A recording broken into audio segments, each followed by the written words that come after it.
حضرت علی سے کسی نے پوچھا، یا علی، آپ کی زندگی میں کوئی ایسی حسرت جو رہ گئی ہو؟ تب حضرت علی نے فرمایا، 2 حسرتیں رہ گئیں، ایک جتنا مجھے علم تھا اتنا کسی نے پوچھا نہیں، اور دوسرا جتنا میں سخی تھا اتنا کسی نے مانگا نہیں۔ آپ نے فرمایا، زندگی کے 3 سنہری اصول ہمیشہ یاد رکھو۔ ایک یہ، اس سے ضرور معافی مانگو جسے تم چاہتے ہو۔ دوسرا، اسے مت چھوڑو جو تمہیں چاہتا ہے۔ تیسرا یہ، اس سے کچھ نہ چھپاؤ جس پر تم اعتبار کرتے ہو۔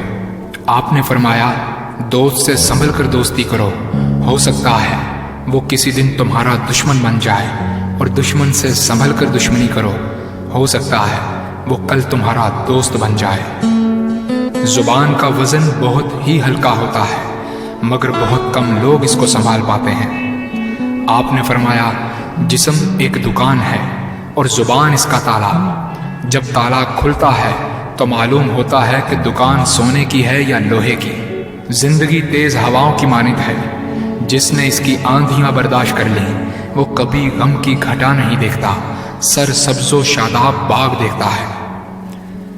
حضرت علی سے کسی نے پوچھا، یہ کیسے پتا چلے گا کہ جو پریشانی یا مصیبت ہم پر آئی ہے وہ اللہ کی طرف سے آزمائش ہے یا ہم پر اللہ کی طرف سے سزا ہے؟ آپ نے جواب دیا، جو مصیبت تجھے اللہ کی طرف لے جائے وہ آزمائش ہے، اور جو مصیبت تجھے اللہ سے دور کر دے وہ سزا ہے۔ حضرت علی کے پاس ایک یہودی آیا اور کہا، میں نے سنا ہے کہ آپ مسلمان جب عبادت کرتے ہو تو وسوسے اور خیالات آتے ہیں، جبکہ ہم عبادت کرتے ہیں تو ہمیں نہیں آتے۔ حضرت علی نے جواب میں فرمایا، اگر ایک گھر فقیر کا ہو اور ایک گھر امیر کا تو چور کہاں جائے گا؟ یہودی نے کہا، امیر کے گھر میں۔ حضرت علی نے فرمایا، تبھی تو شیطان ان کو ستاتا ہے جن کے دل میں اللہ ہو۔ جن کے دل میں اللہ کی محبت نہیں ہوتی وہاں شیطان کا کیا کام؟ آپ نے فرمایا، جب تمہاری جان کو خطرہ ہو تو صدقہ دے کر جان بچاؤ، اور جب تمہارے دین کو خطرہ ہو تو جان دے کر دین بچاؤ۔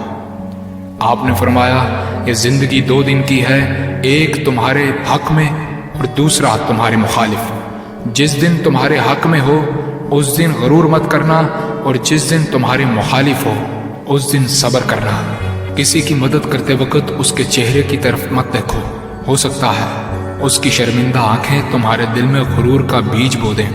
3 چیزیں ایمان کو تباہ کر دیتی ہیں، امیروں کی محفل، عورتوں کی صحبت اور جاہلوں سے بحث۔ حضرت علی نے فرمایا، جانور میں خواہش اور فرشتے میں عقل ہوتی ہے، مگر انسان میں اللہ پاک نے دونوں رکھی ہیں۔ اگر وہ عقل دبا لے تو جانور، اگر خواہش کو دبا لے تو فرشتے کی مانند ہو جاتا ہے۔ آپ نے فرمایا، اپنے جسم کو ضرورت سے زیادہ مت سنوارو، اسے تو مٹی میں مل جانا ہے۔ سنوارنا ہے تو اپنی روح کو سنوارو، کیونکہ اسے رب کے پاس لوٹ کر جانا ہے۔ مومن کی مثال ترازو کے پلڑے